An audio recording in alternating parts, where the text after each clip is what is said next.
Good morning, Evelyn. All right, we're good. Live on YouTube already? I don't have, yeah, I am now. And we are live on Instagram. Hey, scoot this way a little bit. All right. Hey, perfect. Good Hey everybody. morning, everybody. I'm over here showing off my hammies. Nothing wrong with that. Woo! Day after leg day. Okay. We're a little bit late, but you guys are used to that. You guys are used to that by now. Hello, everybody. Hopefully everybody's having a great beginning of May. It's May. It's not gonna be. It's not gonna be. It is May. My birthday month. Yay! And what else is going on this month? So, okay, before we get going, I have two announcements to make. Okay. Well, one's an announcement, one is a reminder. The first thing, I want to remind everybody that we are still working with Toward Health, Dr. Tro and his clinic to try and raise money for veteran to get the help they may need from a health perspective, right? So you guys have heard me talk before about being a veteran, about how veterans are seriously underserved by the Veterans Administration, Health Administration, and we want to do something to start the process of helping more and more veterans get healthy. 25-30% of all veterans have fatty liver, diabetes, there's a higher percentage of veterans that are obese than the general population, and the general population is at 50%. Wow. Right? Wow. That's crazy. What that says about. That's crazy, right? So trying to do what we can. So please go to, there's a link in the description of this video, and my website and my Facebook and my Instagram. There's links everywhere. Support. I have a GoFundMe that's been started. We're trying to to raise enough money for now to send one veteran through the 12-month metabolic rehabilitation program that Dr. Tro has. So please, please, please go there, donate to that, and let's see what we can do there. Hopefully that's just the beginning of getting things going.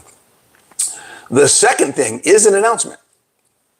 Starting this week, everyone in the world, I know what he's about to can say. go to my website, CoachBronson.com, and you can do the exact same workout program that I'm doing. So if you're interested in seeing what I do, if you're interested in following the same principles and methods of fitness that got me from 250 pounds and pre-diabetic and inflamed and sick and all of those things and overweight to where I am now many years later, fit and healthy and having fun, right? The same principles will be in there. You get an app. Train with and like Coach Train Bronson. with me and train like me, because I'm in there. It's the same workouts, literally the same app that I'm using. I'm just sharing, here's what I'm doing. So every week I go in there, I put my own workout program together, and then everyone else can access it too. Doesn't matter your experience level, everything's modifiable.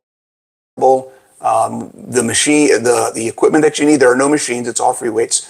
The equipment that you need, you can use barbells, dumbbells, kettlebells, resistance bands, whatever, body weight, everything's available, right? You'll have a community, you'll have me in there to answer questions, things like that. So go check out my website, CoachBronson.com. There is a big button at the top of the banner that says free fitness program. Click on it, sign up, get on my Discord, download the app. You can track it. There's videos, like it's all there, guys. And it's all at $0. Okay? He's giving away the farm. 5 workouts a week, every week. And I don't have any plans on really ever charging for it. So anyone out there who needs to eliminate your excuses. No excuses. They don't call me the excuse killer for nothing. He's giving you 0 excuses because there's $0. Literally, if you need something to do, you're looking for a program to follow, and you're not super particular about what kind of program you're following. No. So I would say the opposite. First, hold on, let me explain what I'm saying here. Yep. But also, then I want you to share a little bit about what you're doing right now, so they know what they're doing if they do this, right? What are you getting yourselves into? But what I mean by not being super particular is you're not looking for a bikini bodybuilding program. for example. Or a specific sports thing. I'm not looking at doing something specifically to get better at X, Y, or Z. Right. Or that it's not a hyper-focused program. Okay? From a sports activity perspective, it is hyper-focused on general fitness. So yeah, so tell them what It it's is good a functional fitness program. Every workout, every day is going to have some kind of warm-up, get you ready to go. It's going to have some kind of strength or skill work. You're going to learn how to do something or practice how to do something, how to move your body correctly. You're going to work on, or both, or you work on strength stuff. There's a lot of strength here. There's also some conditioning. You're going to do things that are very intense for short periods of time.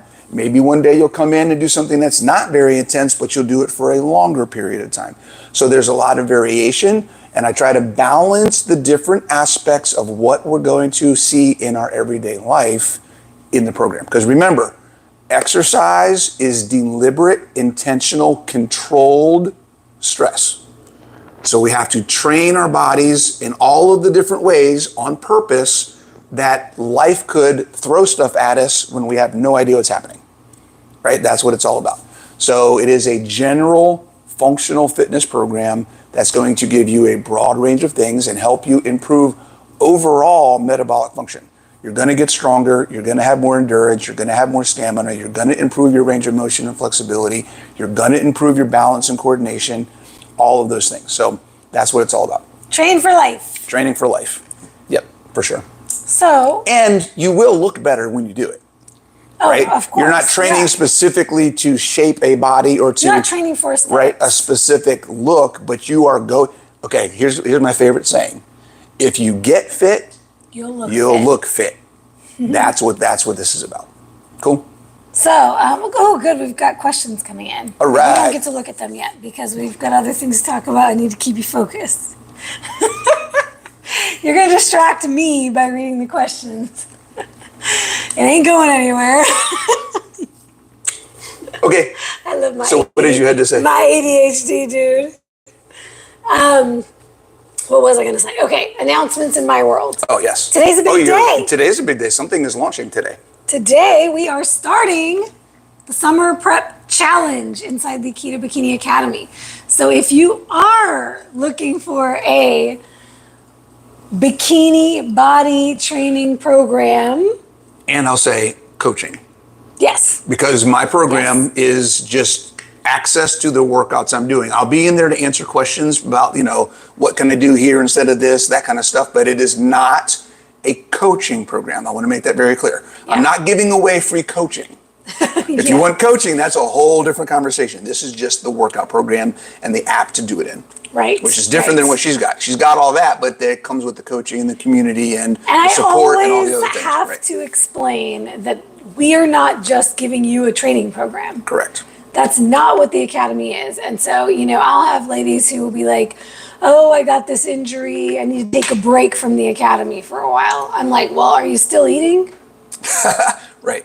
Are you still breathing? Are you still thinking? Are you still dealing with life? Because what we do there is so much more than just a training program. Do we give you a training program? Yes. And we are writing this training program for you versus I'm not just saying, hey, here's my training program, what I'm doing right now, right? That's another difference. We don't do templates, right? Yeah. When you get free training programs, whether you're doing Bronson's or you're going out there and you're doing somebody else's free training program, they're just sharing what they're doing or whatever, right? So we put a lot of thought and effort. Boy, he could probably tell you how I am writing these programs. I think about everything. I think about my ladies. I think about beginner, intermediate, advanced levels and what they need. And I think about the fact that it's a group program and what kind of equipment are they going to have access to and scheduling and all of those things, right, that go into who do I serve and why am I writing this program, right? So for the academy, if you're thinking about, if you need a boost, and this is why we're doing this right now. In the academy, we write new training programs every 8 to 9 weeks, every 2 months now. So if you're in the academy, you're going to get a new training program every couple months. But this one we turned into a challenge. And that is because, we're coming out of winter. We're coming out of flu season. We're coming, we've got allergies. We've had these things that have kind of pulled down the energy of the group. We're all a little bit less than motivated and excited about what we're doing. So inside the Academy, like he said, it's full coaching. It is mindset, a ton of mindset work. It is nutrition. And it's not just we give you macros, which we do. We do assign personalized macros based on your entire context. Like we are always talking about here. Coming into the Academy, we ask an in-depth intake of what's going on, what have you been doing, what are your goals, what is your body composition, what are you trying to achieve, what are your struggles, and we put together and assign your macros after we've looked at all of that. And then we help you every step of the way. If we need to change or adjust your macros, it's not a, hey, you're coming into this boot camp and we're giving you these macros you have to follow no matter what for the next 8 weeks. So this challenge is very different from other challenges and programs that you get out there. We're not like, here's your program, good luck. Here's your nutrition plan, follow it to a T no matter what. We meet you where you are every step of the way. We're having constant conversations. We have community forums, Zoom calls, weekly check-ins.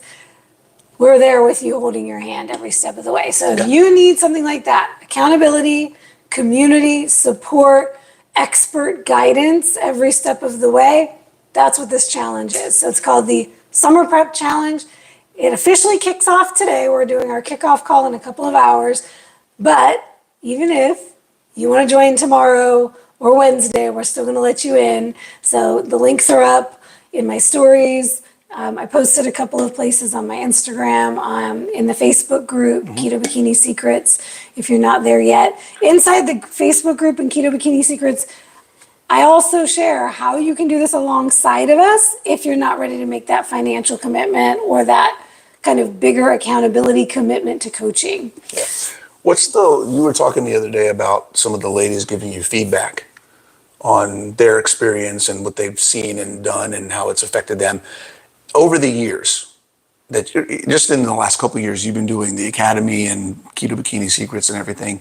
How many times have you had somebody say, this has been so impactful, it's changed my life. I've gotten this far, I've been able to do this, I was stuck and now I'm not, whatever. Did any of that have to do with the workout program that they got? Most of it, no. Right? It's always the attention, the individual response, the individual feedback, how the community, to think about things. to be able, the ability to share and get feedback. And the lessons, the mindset lessons, how I'm approaching my journey, how I approach challenges, that's usually the biggest. Yeah. Because those are the things that hold people back. Right. The workouts and the nutrition, guys, it's really easy. And I will say on the training and nutrition side of it, though, what we do inside the Academy is teach people to unlearn the things they've learned to do incorrectly with moving their body, with the way they're training, the way they approach their training and their nutrition. Yeah. We are debunking a lot of myths they've learned along the way. So that's the side, that's the training and nutrition piece. And I do a lot of teaching because we focus on women over 40 for the most part, 40s through 60s. So sexist. Women who want to change the way their body looks. I always tell you, there's nothing wrong with having vanity goals. Okay, so we do a lot of that where, it's okay if you want to look different. We're going to help you do that. And get off of the focus of always weight loss, always being smaller, everything just to see the number go down on the scale. So we teach you to unlearn and relearn the way you're thinking about your whole journey. But also we teach a lot of the bad things you've learned to do, especially in the low carb space. There's a lot of bad information out there about keto, carnivore, low carb, how to do it. Just women are being done a disservice with all of this extended overly fasting and not eating enough and not moving your body because you've been taught that you can lose all this weight on keto without doing any fitness. Or that if you move too much, then it's bad. Oh, gosh. I mean, there's just so much. Yeah. So we do a lot of teaching about nutrition and training principles and concepts. Yeah. Okay, so it's question and answer time. It is our We only Q&A. got one. We got one question on the YouTube side of the house. I'm sad that the Instagram side of the house asked the question before you did.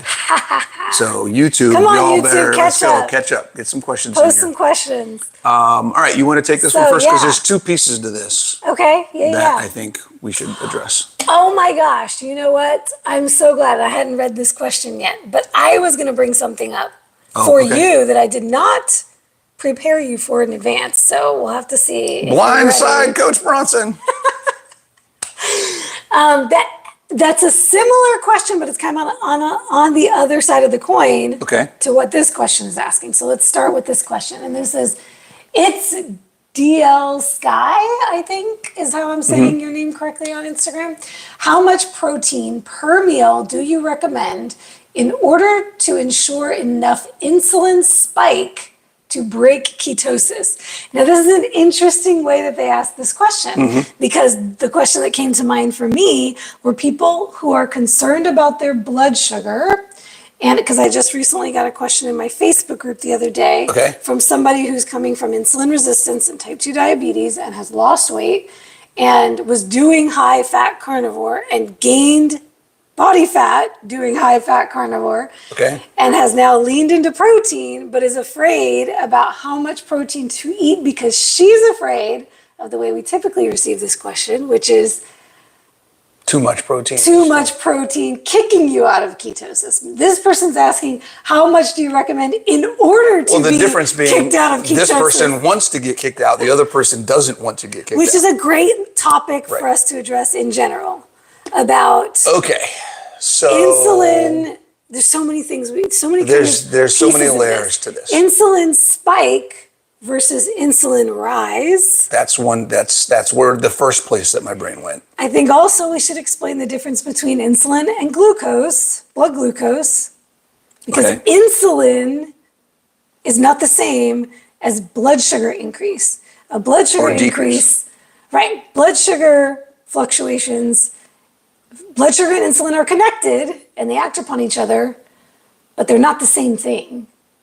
And I hear them used interchangeably. Okay, I'd like to get more info on how they're used interchangeably. Okay. Well, I just you see mean people, blood sugar drop or decrease being tied to insulin only? Well, blood sugar increase.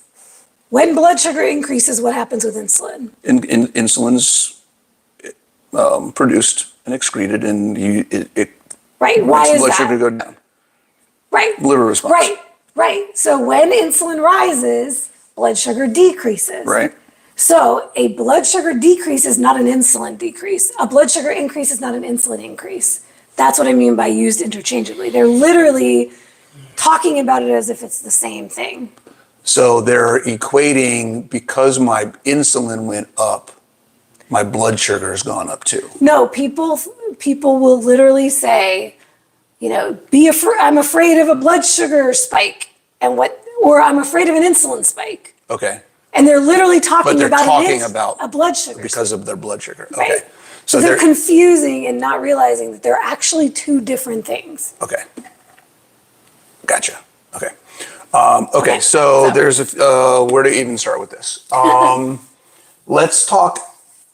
I'm going to take a step back, actually, and talk about this idea of ketosis. Yes, because the follow-up question. Because both of the question you got and this question both have to center on the understanding of the role that ketosis plays in the process. Yes, great. Okay. So they asked, surely you don't want to be in ketosis 24/7. That's not a leading statement at all. Well, that's something that we tell people. Right. You shouldn't be striving for 24/7 ketosis. Here's the way I look at it. And this is maybe inflammatory to some or controversial to others. We like to do that sometimes. Unless you have a neurological or physiological reason to be in ketosis as much as possible, forget about the word ketosis. Take it out of your vocabulary. It doesn't flipping matter. Okay? The important aspects of a ketogenic diet do not have anything to do with ketosis. They have being in a state of nutritional ketosis. Correct. Or They therapeutic ketosis. everything to do with the elimination of the cause of inflammation, the improved function of utilizing fatty acids, and the benefits that you get from having circulating ketones in your body as a general rule, not as the goal. As high as you can get your ketones. There's a difference between being ketogenic, because you can be 100% ketogenic, keto adapted, and not be in ketosis all the time. They are not coupled. They are not tied to each other. Okay. And in Guys, fact, I'm not in ketosis probably 70, 80% of the time. Ketosis. I am under 0.3 millimoles ketones most of the time. same. Okay. There are a few times of the day where it will go higher based on what I'm eating, usually after I eat something, because I love my butter, which that's right. You're right. Eating more fat. Or my coffee and cream or whatever it may be, right? But for the most part, I'm not in ketosis. And actually, that's another thing I wanted to say was, in fact, the longer that you live this lifestyle of low carb, keto, carnivore, and it doesn't even need to be keto or carnivore. It could be low carb. You could be eating primal, paleo, low carb. And still go in and out of ketosis. And still go in and out of ketosis. And the longer that you do that and the fitter the that more you lean are, mass that you get, you'll notice your ketones go down. the more lean mass, and also just the more active, physically active individuals will see higher ketones when they're eating more carbs. Their body's just burning through it a lot faster and more Lower efficiently. ketones. Wait, what did you just say? You can, when you're more active, Yeah. you might find that you actually end up with higher ketones. Okay. I noticed that in my last prep, and it was very interesting to me that when I dropped my fats, when my fats got lower and I started doing more cardio, later on in my prep as I got leaner, I started to see my ketones rise. That is something that is shown in a lot of the studies that I've been looking at lately, right? Ketones go up regardless of intake, which is an interesting, I haven't really dug into that too much. Yeah, and I think it has to do with the energy output and the fact that I just didn't have as much energy on my body. I mean, there's some things there enzymatically where your body's breaking down and saying, hey, I need more energy from fat, so it's going to take it off. This is the whole reason why we talk about body fat and lipolysis and breaking down. You're not needing to eat all the fat in the world, particularly if you have a lot of body fat, because your body will use what's on your body. And that's the thing is, when you've been doing this for a long time and you're fit and healthy and you see that, oh, I'm not producing high ketones, I need to jack up and eat all these fats to try to get the ketones up, you're now working against what's optimally healthy for your body. Think about it this way. Let's just assume, right? Let's just talk hypothetically right now. If I have body fat, which anybody over, even if you're super lean at 10% body fat, you still have enough body fat that your body's going to pull off of it for energy. My body will control the rate at which it requires energy when it pulls from itself. My body's in control of that. It's rate limited by the need that I have and what's available, okay? If I am then putting external sources of fat in my body, I am now forcing my body to process things more than it would need if it was doing it on its own, pulling from my body, right? So then what happens? I'm putting more in than my body can process at a time, so it has to now add to my body.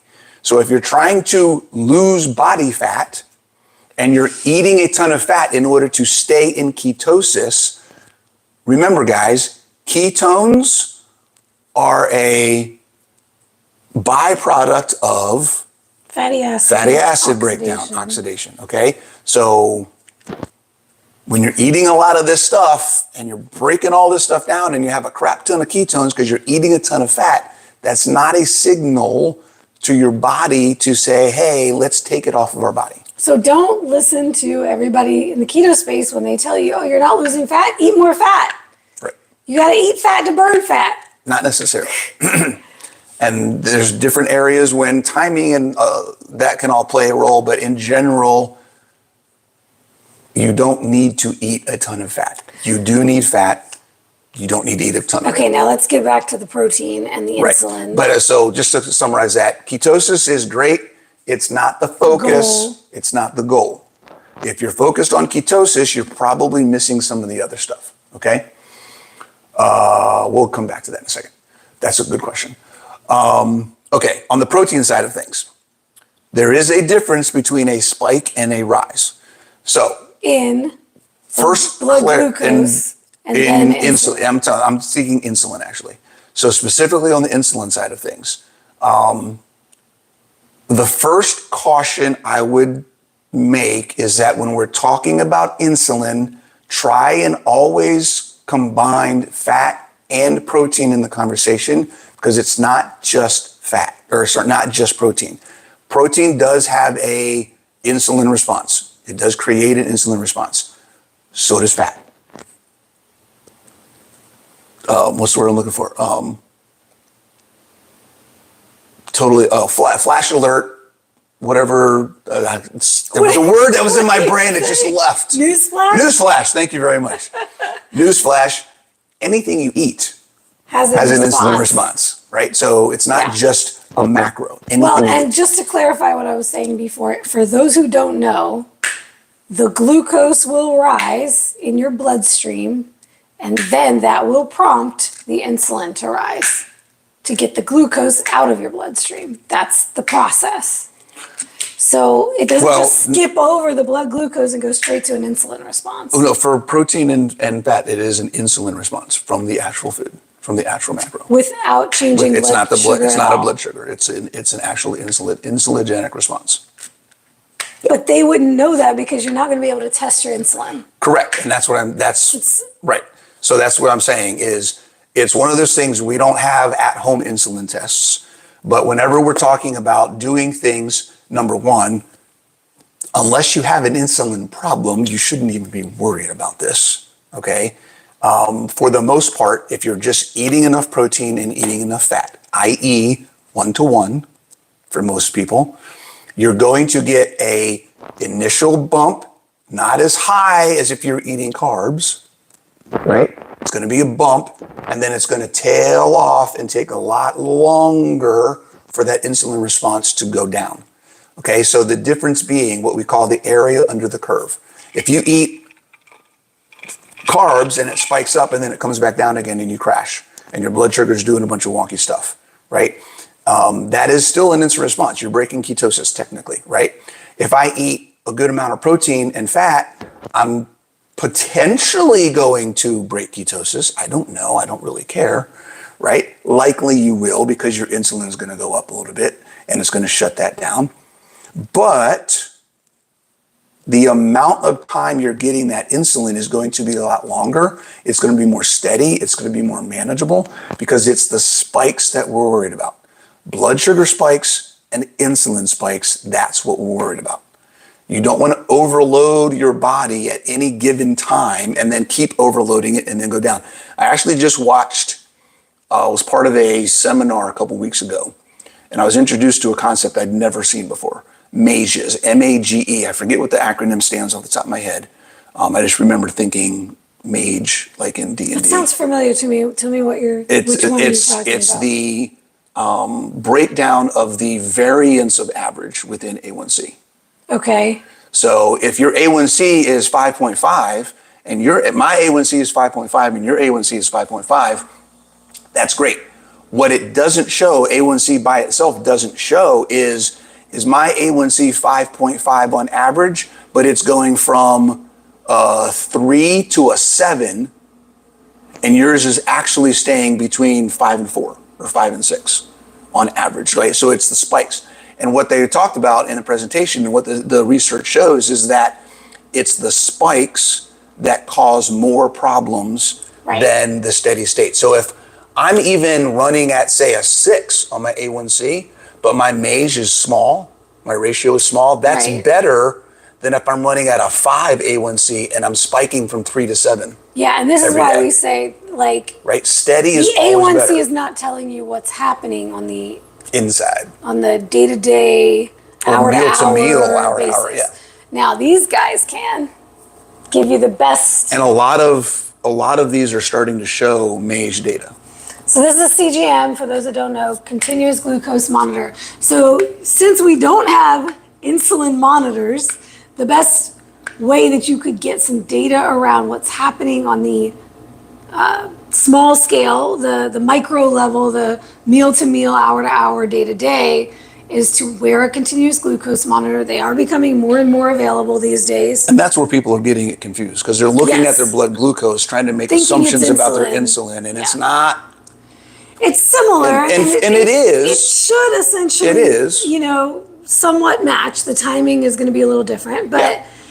but it's the best. Yeah, it's the best measure that you can get to, Right. to And you can understand what's happening. Right. You can make a lot of assumptions or evaluations or decisions based on your CGM or blood glucose and what your insulin is doing to that. And Right. essentially, anybody who does have insulin issues, we're talking about insulin resistance, right? What you watching your blood sugar patterns and changing things in your lifestyle to improve your blood sugar regulation is going to improve your insulin situation. Yeah. So it's the closest that we have to manage that. So basically, if you're trying to improve your insulin, okay, number one, we're not trying to trigger insulin just to break ketosis. Just assume that if you're not eating a bunch of carbs and you're eating enough protein and fat, it's going to happen. Okay, you don't need to focus on that. If you do have an insulin sensitivity issue or insulin resistance issue, you're trying to improve your insulin sensitivity, or you want to look at that using a CGM or your blood glucose testing, then understand the lower the blood glucose on an average trending basis, the better, right? It's not I'm dropping and then I'm high, then I'm dropping, then I'm high. Right. If That's you can manage dysregulated. that out, Yes. then that's what we're talking about. Dysregulated And that's blood glucose. right. And then situation. that's where we're looking at managing your insulin from your intake to keep it steady is what we're talking about. So let's circle back to the protein part of the protein part. conversation. Is this question is how much in each meal in order to get the insulin response that you want to get. Why would you want to get the insulin response from protein?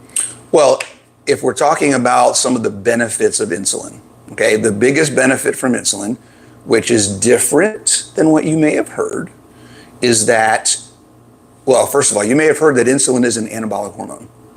It's Growth. really Anabolic is hormone. growth. It's actually not. It is a amino acid, protein, lean muscle sparing and preservation hormone, but it doesn't actually activate muscle protein synthesis. But it is very important in order for the amino acids to get taken Into the in by the cells. muscle. Yeah. Right. So into the muscle cells. it's really cool that naturally when we eat protein and meat and that's got some fat in it, we maintain a level of insulin stimulation that allows for amino acid uptake into the muscle over a long period of time that similarly matches the period of time that we're anabolic in muscle protein synthesis period. It's kind of crazy how those things match up. Interesting. Right? Nature is a wonderful thing, guys. So we don't need to do things to artificially increase our insulin because it's already there. And It's like Prego. It's all in there. And it's why you don't have to eat carbs to build muscle. Bingo. That's So, and all that actually to say, last week, if anybody has gone to my blog, I wrote a nice, Oh, yeah. wonderful article about insulin versus ketones because as I'm doing this wonderful research that I've been doing, I found that ketones, this is so exciting for me. Ketones actually, if you stack them up, which I do in the article, go to my website, CoachBronson.com. I have a blog on there. The last article I put up last week are ketones more anabolic than insulin? And I would say yes. When you stack them up and look at the things that they do from an anabolic process perspective, ketones actually have more one-for-one benefits to building muscle than insulin does. Isn't that cool? But you still don't have to chase ketones. But you don't got to chase it. They're there. I'm not saying go get a bunch of keto. I'm not saying you got to be in ketosis to build muscle. Well, essentially Don't what get it we're twisted. telling people here is what we always tell them. Like, you focus on the lifestyle habits Yes. The rest that will take make care you of itself. healthy, and everything else will fall into place. Bingo. Rather than chasing numbers, chasing, ratios with your macros or any of that. Chasing, So that actually gets back to the original question, which is Protein. how much protein per meal, and then define enough protein, how much per kg of lean body mass. So these are Two similar similar questions. concepts, right? How much protein? How much protein daily for your size Yep. as a human being, and then how much protein per meal, essentially. So he already addressed the insulin part of that question, which is how much per meal to provide an insulin response, and that's, we're not going to give you like a number that's going to make that happen, but because that's different from the number of grams of protein you want to aim for muscle protein synthesis, Right. to stimulate mTOR. And those are two different things. By the book is 30 grams. But if you did that, you're also going to get that insulin response. Right. So you don't really have to worry about it. But my rule of thumb for protein per meal is no less than 30 grams per meal. Ideally more. So we're talking 35, 40, 50, 70, depending on how much you're eating in a total day. So, a person who doesn't need as much protein in their total day as another person could do 35 or 40 grams. Right. If per you're only meal. doing 100 a day, you could do 2 meals at 50. You could do 3 meals at 33, 35, whatever, or however. Right. But a person who needs 200 grams of protein a day, they're going to have to do more per meal. Right. I just talked about on the podcast I was on the other day, shout out to the low carb consultant. Bronson was also on his podcast before. What's up, Max? I was talking about protein per meal. Why did I bring this up? Where was I going with that? Damn, I lost it. Well, I know a couple weeks ago we had Thanks, this perimenopause. conversation. We had this conversation, and we were talking about the study that came out a couple years ago that basically shows that there is no upper limit per meal on the amount of protein that you can eat. So if you're worried about eating too much protein at a meal, it's highly unlikely that there's such a thing. Just don't get less than 30. It's really going to be more a factor of what can you handle, how much before you have some gut, digestive distress or anything like that. So now we're not saying go out and eat 200 grams of protein in a meal, but you don't need to worry about that would be necessarily really difficult to do, by the way. overeating protein. It would be very difficult to do that in Yeah. a meal because protein is so satiating. Particularly when you pair it with fat. With fat. The natural fats that it comes with. You don't have to eat a stick of butter with every meal of protein. I know what I was going to bring up that I mentioned on Max's podcast, and that is the beauty of a ketogenic low carb diet is that you don't need to eat as many meals in a day. When you are eating carbs, you'll see with traditional bodybuilders eating high carb and low fat, they're eating 6 or 7 times a day because they have to balance their blood sugar. So if they're consuming these large amounts of carbs in these meals, they're having to eat again every 2 to 3 hours. And so with a keto low carb diet, carnivore diet, 2 or 3 meals a day is going to hold you. You're not going to be hungry. You're not going to get blood sugar crashes in between your meals. So you're not going to need to eat 4, 5, 6 meals a day. So that being said, per meal, you take what you need in a total day and say, okay, if I want to eat 2 meals, then I have to split that in half. If I want to eat 3 meals, then I'm splitting that in thirds, right? Mm-hmm. Now let's talk about what our recommendations are for how much protein per day. All of it. I like to recommend, I start people off at 1 gram per pound of lean mass, or 1 gram per pound of goal weight if you don't have your lean mass. That's just a rough thing. I think you're similar. You go body weight though, right? I generally go ideal body weight. Because you're dealing with women, so there's a difference too. Yes. So a lot of women are under muscled, which means their lean mass is lower than what it should be. And so using that number is still not going to be enough. So going off of body weight is a good place to start too. And it doesn't really matter one way or the other. Right. Because it's just a starting point. It's a starting point for you as the owner of your journey to experiment and see how you do. And if you need more, then you eat more. If you need less, then if you can do with less, then you eat less. So that's, I mean, it's straightforward. 1 to 1. I call it 1 to 1 to 1 because it's 1 gram of protein, 1 gram of fuel macro, which is fat or carbs. I like to recommend fat to 1 pound of lean mass. So, and I would say for women, for most men, the lean mass will be adequate. But for most women that I deal with, whether you have a lot of body fat or you're skinny fat or you're just skinny, whatever it may be, regardless, most women, lean mass is not going to be enough. So I would say either your ideal body weight or your current body weight, maybe even more for some of us. I eat more than my body weight in protein per day. In pounds, all of that was in pounds. So this person asked in kilograms. So 2.23. Yeah. Divide pounds by 2.2, 2.23. Cool. All righty. So hope that answers that question. Okay, you go ahead and we'll do one more on Instagram, question. And then I got you've got some follow up though. So let's see, Keto Simple. That's Dustin, right? Yep. Do we have information on ketone readings and ketone utilization go hand in hand? Say low readings, but could still be in deep ketosis, and not so deep ketosis with say higher ketone readings. I don't know if I quite understand that question, Dustin. I think by the definition of ketosis, right? So ketosis by definition is a presence of ketones in the blood, right? And above average, above normal presence, right? So it's an abundance of ketones in the bloodstream, above normal. Think about that, guys. Above normal. Okay? So if you have a high ketone reading, then you are by definition in ketosis. Now, what people mean when they say, like he said here, deep ketosis, I'm not exactly sure what that's about. Do they just mean my readings are high, or is there some other meaning to that? I'm in deep ketosis. I think they mean their readings are high. Okay. So unless you have a neurological issue, deep ketosis is not helping you.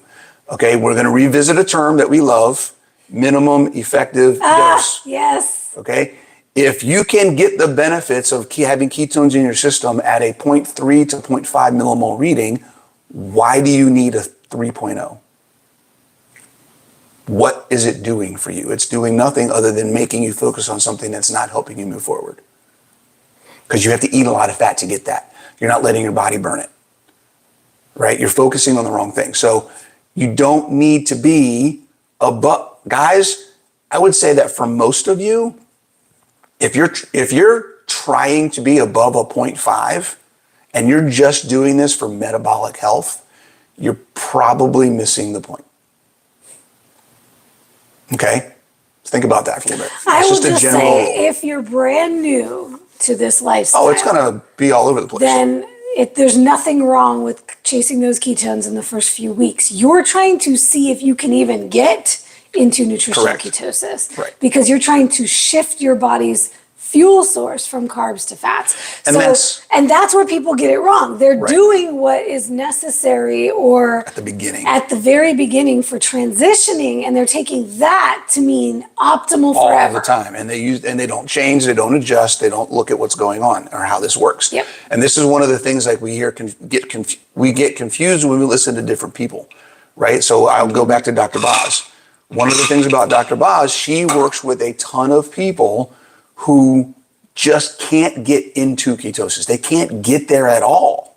And they are severely... Because they are so metabolically broken that just nothing works the way that you would expect it to work. Which is why she needs all those ratios and all those protocols. And she does the ketone supplementation and things like that, right? She's trying to get their bodies to recognize this whole process and start moving in the right direction. Yep. So her initial protocol for a lot of people is, I would call it ketone priming. It's very right. She's trying to get extreme, it. It is. She's trying to get the body to recognize fat and ketones and just know what to do with them. To flip the switch. Yeah. Once that happens, then it's a different story 6 months, a year, 2 years down the road. And let me tell you, especially those of you who are already into fitness, like Bronson was when he first started this lifestyle. Yeah.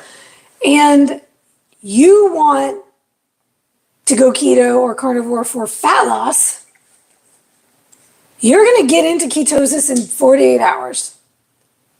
Like, you don't need to be worried about any of this stuff. Yeah, that's the cool thing about the fitness side of it is if you are active, particularly if you are consistently active, doing resistance training, getting your heart rate up, whatever it may be, if you're doing those things on a regular basis, all the nutrition stuff that we do works so much better. Yeah. It works so much better. And that's another thing. If you are, and this is where there's the philosophical differences between things, right? So, and just as an example, going back to Dr. Boz. Dr. Boz works with people who have a hard time getting ketosis. She's using primarily nutritional interventions. Right. If I were working with those people, I would have them do the same stuff that they're doing and get them moving. And it would happen. And it would happen a lot exactly. faster. It might happen faster, but it would essentially be the same result. Yep. But for me, I would be looking at it as not only am I helping them improve their metabolic health, but I'm also helping them build muscle, move better, improve the things they can do day to day. Like there's a bunch of other aspects. I always look at it is not just a nutrition problem. Yes. Yes. Okay. This is we are holistic beings and we can't always focus on one aspect, neglect another, and then hope to be optimal. It doesn't work that way. Wrapped it all up with a bow. Okay. We can't do it. It doesn't work that way. Mm-hmm. So, all right. Anything else on that before we move on? Let's see. Ignore keto strips, dips. Yep, Jonathan's spitting. Wonder how far we are from continuous insulin monitors. I've been hearing about it, but I haven't seen anything. You know what I want? I want perimenopause monitors. We can continuous estrogen, progesterone. I thought somebody asked a question, but I don't see it now. I thought Juliana asked a question. No, I don't see it. Put 2 pounds of ground beef lamb on here. the charcoal. I could have swore there was another question, but it disappeared. Okay, so I got a fitness question. We'll switch Fitness! Holly asks, I hear lots about overtraining, but how do I know if I'm overtraining or not? You want to take this? This is like your favorite topic. You go. Well, the first easiest way to know if you're overtraining is if you're training your butt off and you're not getting anywhere. Yes, that's a good one. Right, that's one of the ways, right? And I'll add another quick one. Are you able to recover between your workouts and then be able to go as intensely the next time? You want to love this one. You ready for this one? It's a moot question. It's an irrelevant question if you're not tracking your training. Because then everything's by feel. I feel tired. Well, maybe that's not overtraining. Maybe that's just you haven't slept, or maybe that's stress, or maybe that you didn't eat enough There's so today. many other factors, right? If it's literally, I'm lifting this week 1, I'm lifting this week 2, I'm lifting this week 3, I'm lifting this week 4, and the number's going down every week, then it's likely you're overtraining. Or it's likely you're not recovering in between. And there's a couple other aspects of this. There's a difference between overtraining. She's a tracker. Okay, so there's a difference between overtraining and there's a difference between having a period where you didn't get enough recovery.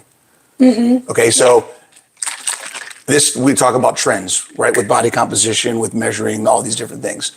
If you have a bad week and you just didn't get a lot of rest and you go into the gym and your workouts are crap, that's not necessarily a sign that you're overtraining. Yeah, and for women, it muddies the waters even more because where you are in your cycle or what's happening with your hormones can give you, you can go into the gym and have worse days and think you're getting weaker. I see this all the time with women. Oh my God, I wasn't able to increase. I had to pull back on my weights. I'm like, okay, where are you in your cycle? Yeah. And then that only gets more confusing when you're in perimenopause, menopause or post-menopause, and you're like, well, I don't get cycles anymore. But your hormones are not like It's not fully the same. stable all the not the same. time. Maybe post-menopause, they become more stable, but they're different. That only makes it even more confusing. Yeah. But, she has some clarifying information. To clarify, I don't think I am, but have always been curious about how one would know. So in general, if your performance over time is going down, that's one. Meaning trends, so weeks, right. weeks, right? You're looking at everything over time. If you feel like no matter what you do, you're not improving your performance. Okay, now I'm not talking about if your weight loss stops, because that's not why we work out. Right? That's not why we work out. We're not working out. If you're focused on weight loss and exercise to lose weight, you are going to be much more likely to overtrain. Okay? That's a whole nother, because you're just not doing it for the right reason. Right. If we're talking about performance and I'm trying to get stronger, I'm trying to get faster, I'm trying to have more endurance, I'm trying to move better. If all of those things that we talk about, the components of fitness, are not improving over time, it's possible that you're overtraining, especially if they're going the opposite direction. Okay? Right. If you feel run down, sore, if you start getting injuries all the time, you just feel like you got an ache and a pain, a pull, a twist, whatever, all the time, that is likely a sign of overtraining.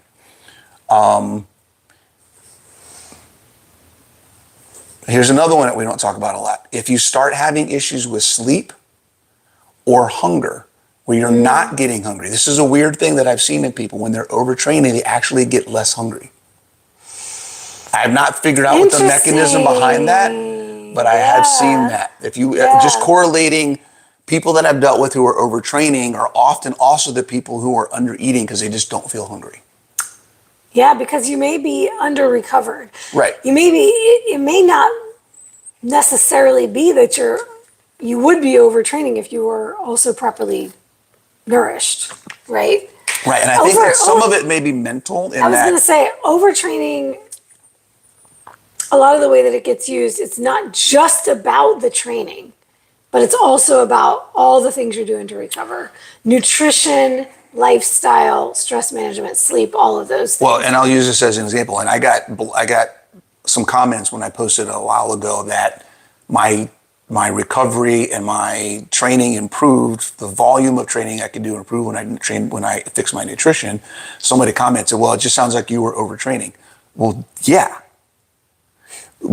Changing my nutrition allowed me to maintain the volume that I wanted without it being overtraining. So overtraining isn't based on the amount you're doing or what you're doing. It's what your body. It's how your body's responding to what you're doing. So if I improve my sleep, then all of a sudden, maybe the training I'm doing is no longer overtraining. Yeah. If I improve my nutrition and I eat more, not eat less, maybe now the training that I'm doing is no longer overtraining. Maybe now it's adequate.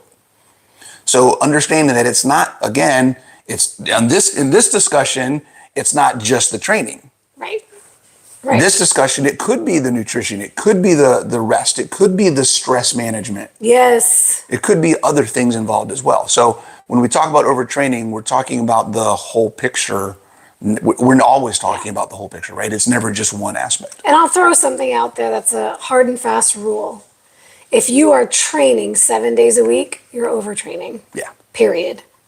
There's no reason why a person should be training every single day. I would say without a rest. I'm going to add to that. 7 days a week, or if you are intentionally, 75 Hard Crew is going to love this one. Oh, yes, do it. If you are intentionally training 2 times a day, you're doing too much. Sorry. It's not needed. It is not minimum effective dose. Okay, guys? You don't need to do more.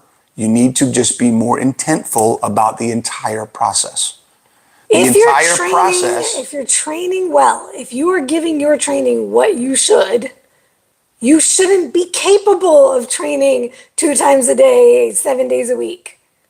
If you're capable of doing that much, or if you think you are, Well, you're not. That's the problem. That's why it's overtraining, because you're not capable. You are limiting what you're actually capable of in each session.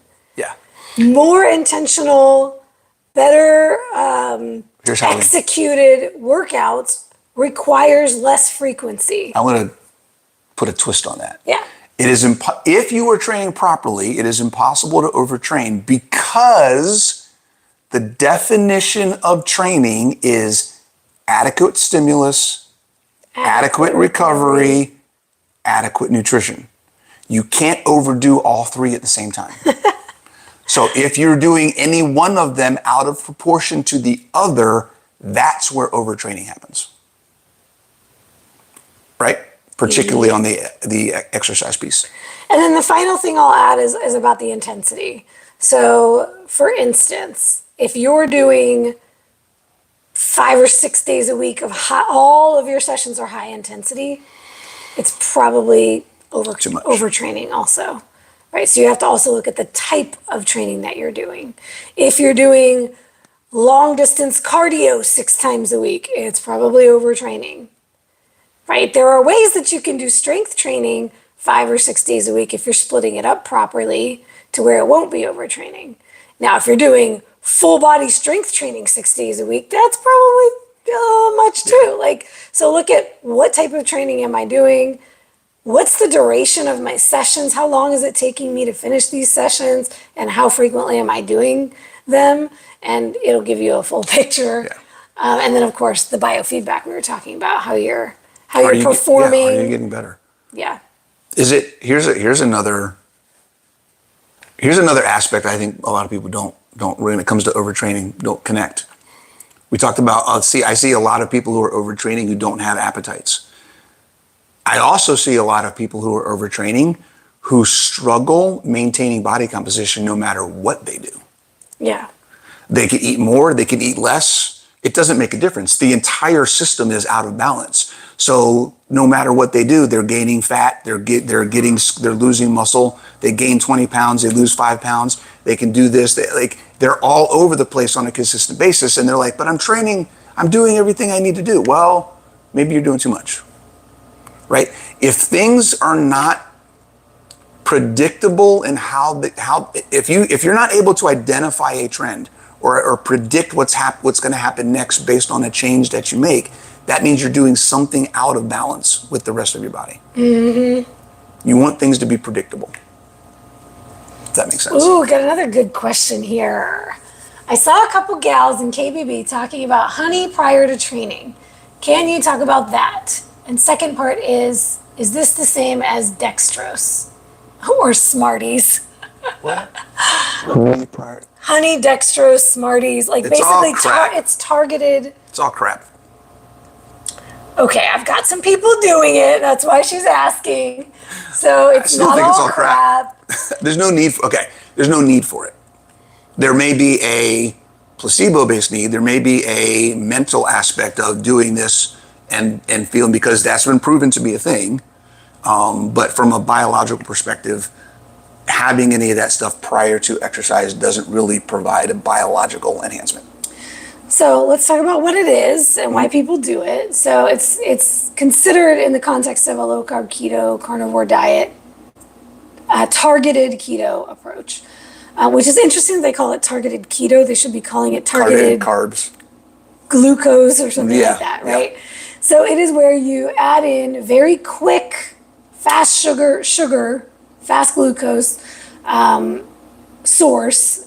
So this is why honey, dextrose, Smarties, maple syrup, like pure glucose that's going to go basically straight into your bloodstream as soon as you consume it, to get this boost in your workouts in the context of a keto diet. So that would be, you're only adding that right before a workout, and that's your source of carbs, and then the rest of your diet is the same.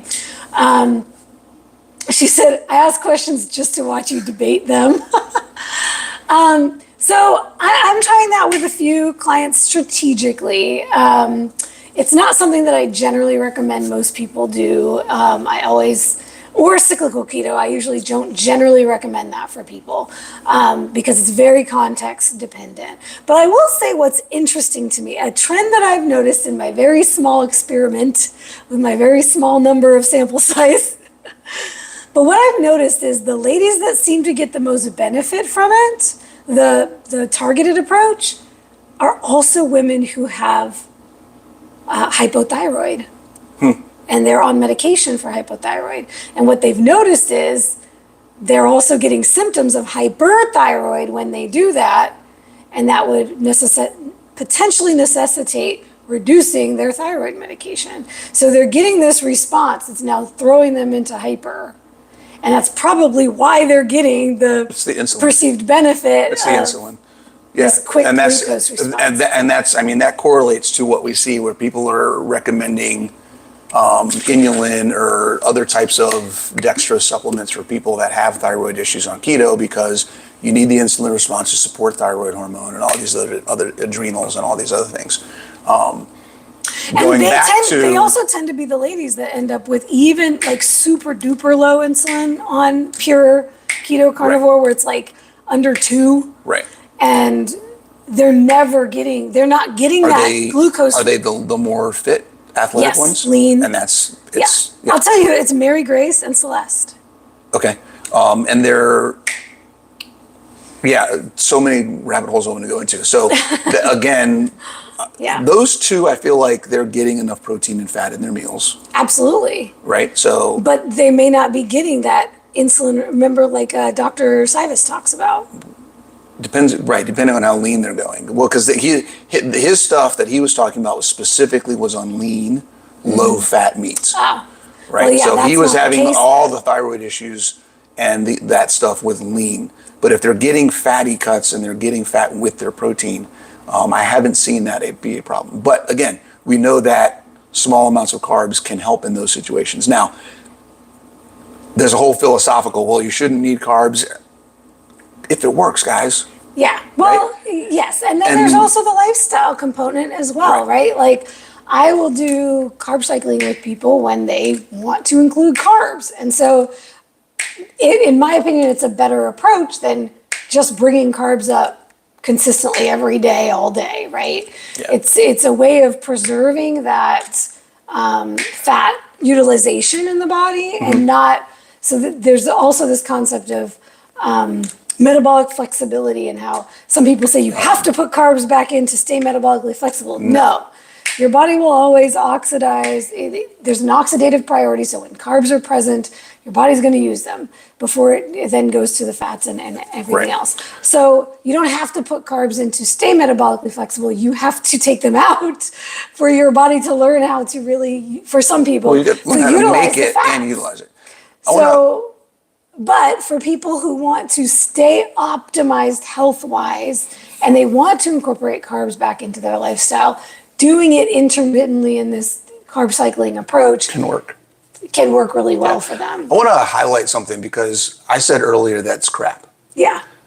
Speaking from a scientific perspective is different than speaking from a coaching individual lifestyle intervention perspective. Context dependent. Okay, so understanding that I'm not saying no one should ever do it. What I'm saying is that the idea, and this is where most of the hangups that we get in the space come from, the idea that something is biologically necessary is different than should I use it or can I use it to help me move forward?